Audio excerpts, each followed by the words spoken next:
"Hi, you're on the Reddit Confessions channel." She said it while holding a champagne flute in one hand and adjusting her necklace with the other, like it was the most casual thing in the world. "He's basically my ex. He just pays the bills." Everyone at the table laughed. Except me. I was standing just a few steps behind her, completely unnoticed. I hadn't meant to arrive early to her best friend's birthday dinner. But traffic was light.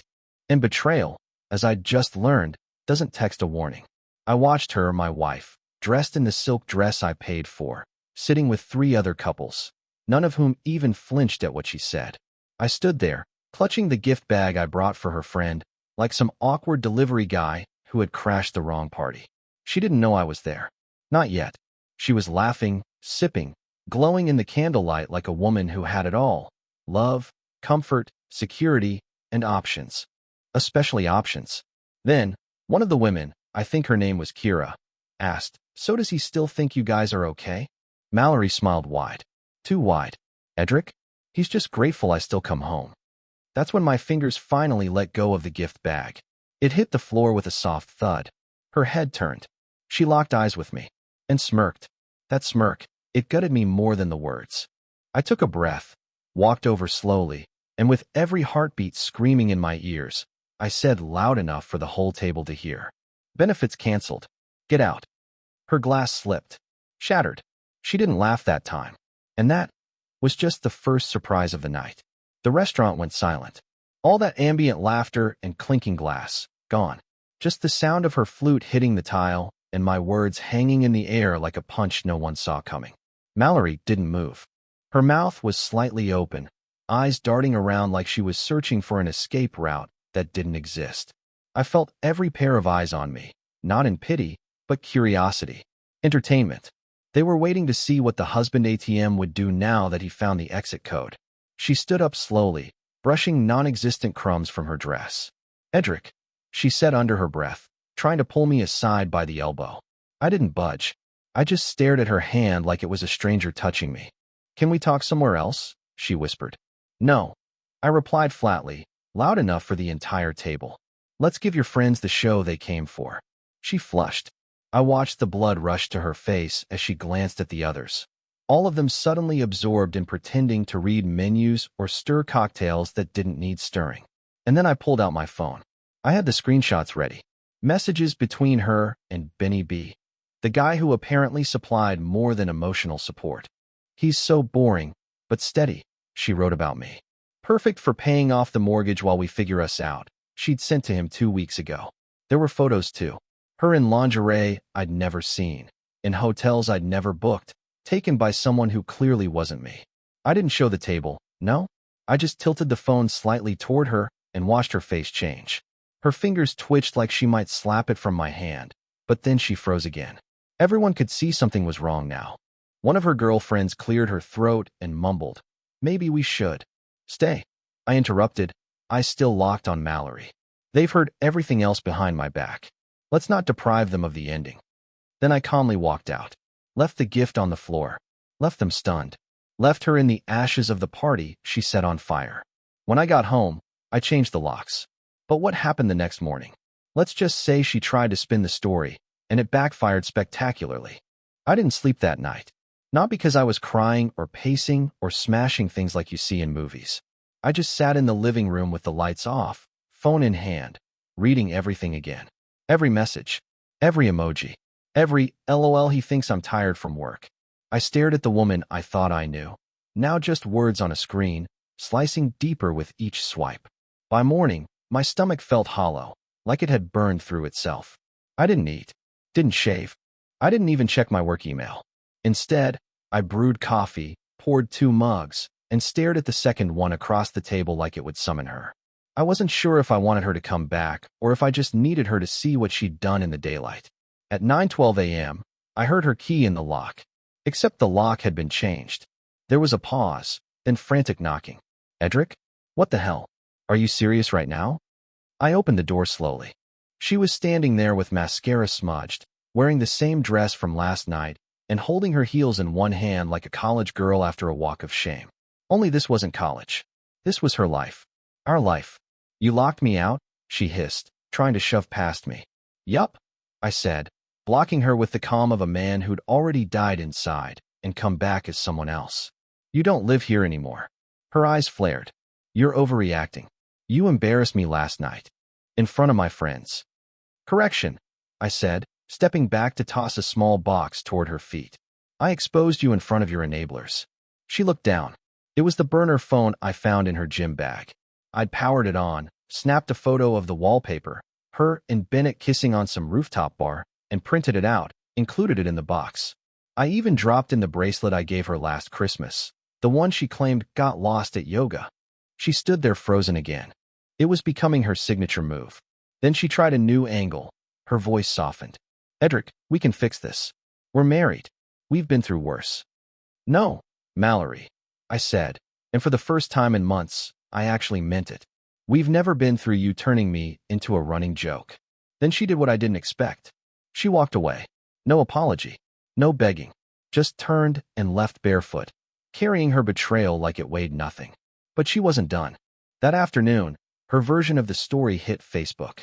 And that's when things took a very public turn. By 4 p.m. that day, my phone was vibrating nonstop. At first, I thought maybe she was trying to call again. But no, it was notifications. Facebook tags, text messages from distant relatives I hadn't spoken to in years, and even a missed call from my old high school guidance counselor. I had no idea what the hell was going on. Until I saw it. She'd posted a long, dramatic status. A novel, really. It began with, sometimes we all break. Sometimes love turns into control. And sometimes you have to walk away from someone who never saw your worth. She had tagged me. Publicly. There were 4 pictures, her looking sad near a window, a quote about healing from Pinterest, a cropped shot of our wedding day, and a recent selfie where she looked like she was halfway through a tear. I'm not saying she wasn't emotional. I'm saying she rehearsed the lighting. And the caption below it all was the kicker. After years of emotional silence and being treated like a convenience, I chose myself. Please respect my privacy during this time. I almost dropped my phone. It was a complete rewrite. Suddenly, I was the villain, the neglectful, unfeeling husband who had forced her into another man's arms with my coldness. Suddenly, she was a survivor, finding her voice, while I was just some outdated, dusty old husband-shaped object she had outgrown. The comments were a mix of "You're so brave" and "Proud of you, Queen." But a few were skeptical. One asked why she was barefoot at a brunch spot downtown that morning with a man who wasn't me. Another said they saw her in Vegas 2 months ago, with 2 guys. I didn't even know she went to Vegas. Still, the post had already done its damage. Friends unfollowed me. My aunt texted me a prayer. My mom called twice, asking if I needed to talk. And Mallory? She didn't stop there. She emailed my HR department claiming she was concerned for my mental health and that she hoped someone checked on me soon. That wasn't care. That was strategy. She wanted control of the narrative, and maybe even to tank my job. But what she didn't realize was, I had one thing she never expected. Proof. For 2 days, I said nothing. I didn't defend myself. I didn't comment. I didn't call anyone to clear my name. Let her post marinate in its own fiction. Let the sympathy stack up like unread emails. I didn't touch it. But behind the scenes, I was building something. I started with screenshots. Not just the flirty texts or the hotel receipts, but the cruel messages. The ones where she made fun of the way I talked. The ones where she called me emotionally dense and joked with Bennett about how she could cry on command if things ever hit the fan. I even had audio, not something I meant to record, but a voice note she'd sent a friend that got auto-backed up to our shared drive. In it, she bragged about puppeteering the sad wife role if she ever got caught. I packaged it all into a single folder. I named it For Clarity, and then I posted my response. It was 1 paragraph. No drama. No name-calling. Just the truth. Since Mallory has chosen to publicly misrepresent the end of our marriage, I've attached a few facts for those who are interested in what really happened. I won't be discussing it further. Everyone's free to decide for themselves. That was it. No hashtags. No selfies. Just the link. Within an hour, the reaction flipped like a light switch. People were stunned. A few mutual friends messaged me privately, apologies, awkward explanations. One even admitted they had suspected something was off for months, but didn't want to get involved. Cowards, but I wasn't looking for backup. Mallory went quiet. She deleted her original post. then posted a vague follow-up about cancel culture and how private matters should stay private, as if she hadn't started the fire in the first place. She tried pivoting to victimhood, but the damage was done. Even her friend Kira commented under my post, "Wow, I really didn't know. I'm sorry. I didn't feel victorious. I just felt hollow. Like all this effort just carved out more space inside me." Then, just when I thought it was over, I got a call from a blocked number. I answered. "Edric." The voice was quiet. Male. Nervous. "This is Bennett." And what he said next, it changed everything I thought I knew about her. When he first said his name, I didn't believe it. I thought maybe it was a prank. Or Mallory, trying to manipulate me using someone else's voice. But the second he said, "I didn't know she was still married," I knew it was real. His voice cracked like a guy realizing the world he lived in wasn't even his. I let him talk. For nearly 15 minutes, he poured it all out. Turns out, Mallory had told him I was her ex-husband, some bitter, controlling guy who refused to move out of the house because I was too emotionally unstable to live alone. She said the house was hers, and that I was just squatting until the divorce finalized. I laughed when he said that, not because it was funny, but because it sounded like the kind of twisted sitcom plot Mallory would dream up over a glass of wine and a fresh lie. Bennett swore he had no clue. He told me he met her through some corporate networking event nearly a year ago. She said she was recently divorced and wanted to take things slow. According to him, she played the sad, gentle soul card, rebuilding her life, starting from scratch, healing from years of neglect. The usual script. He said he only learned the truth when a co-worker of his recognized her name in the drama unfolding online and asked if he was the Bennett. That co-worker sent him the screenshots I posted. That's when he saw it all. The lies, the timing, the real version of me. "Look," he said quietly, "I'm not calling to apologize for her. I'm calling because she manipulated me, too. I thought you should know." I should have yelled. I should have ripped into him. But I didn't. I just asked one question. "How many others?" He paused. I don't know. But I don't think I was the only one." My stomach turned. Then he added something that hit harder than anything I'd heard so far. "She told me you didn't care about her. That you were cold, distant, and only stayed married for tax reasons. But I saw the way she reacted to your post, man. She lost it. I think she really thought you'd never do anything. Like you'd just keep swallowing it forever." That line stayed with me. Maybe I would have, if I hadn't overheard her that night. If I hadn't seen the smirk. If I hadn't woken up. But I was awake now. And I was about to do something she never thought I'd have the guts to do. Take everything back. I didn't slam doors. I didn't make a dramatic scene. That would have been too easy. Mallory had always thrived in chaos.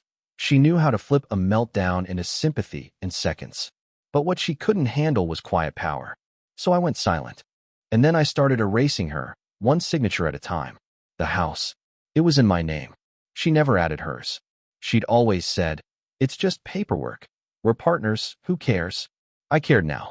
I had her off the deed in less than an hour. The bank accounts? I moved my direct deposits. I froze the joint savings. The credit cards I had opened in both our names? Closed. Every single one. I left her with one emergency card, with a $200 limit and the billing address changed to her mother's place. She didn't notice any of it. Not at first. Meanwhile, I reached out to a lawyer, a quiet, sharp guy named Whitlock who barely blinked when I laid everything out. He asked one question. "Do you want peace or revenge?" I said, "I want distance." He nodded and said, "Then we'll start by making her legally disposable." That week, I drafted a separation agreement. Clean. No assets owed. No support. No drawn-out drama. She could walk away with the clothes on her back and whatever lies she wanted to keep spinning, as long as she walked away for good. Then I scheduled a courier. It arrived at her new apartment, the one she had secretly leased 2 months before the restaurant incident. Yeah, turns out she'd been preparing for an exit. Only she never imagined I'd beat her to the door. Within 2 hours of receiving the documents, she called. 10 times. Then came the messages. "What is this? You can't just cut me out like this. After everything we've been through?" And finally, "Let's talk, Edric. Please, don't do this." I read every word, then archived the thread. But it wasn't over yet. 2 days later, her mother showed up at my door. Not angry, not shouting. She looked embarrassed, almost heartbroken. And what she said on my porch made my hands go cold. She's not well, Edric. And there's something you don't know. Something big. I stared at her, waiting. She took a deep breath and whispered, "She's pregnant. And she says it's yours." Pregnant. That one word buzzed in my ears like a siren. Her mother stood on my porch with eyes full of apology, maybe even pity, waiting for my reaction. But I didn't flinch. I didn't argue. I just stepped aside, let her sit down in the living room, and asked one question. "Did she tell you it was mine before or after she ran out of lies?" She didn't answer that. She didn't have to. For days, I wrestled with it. What if it was mine? What if this twisted mess of betrayal somehow left behind something innocent? I had to know, not for her, not even for the child, but for myself. I told my lawyer to request a paternity test. Mallory resisted at first, then agreed through gritted teeth when she realized I wouldn't speak to her until it was settled. 3 weeks passed, and then the results arrived. Not mine. When I saw the word excluded in bold letters on the report, I felt something unexpected, not anger, not relief, clarity. For the first time in years, I felt like I was no longer drowning in someone else's chaos. I wasn't her fallback. I wasn't her paycheck. I wasn't her puppet. I was free. I didn't call her. I didn't post an update. I just lived. Quietly.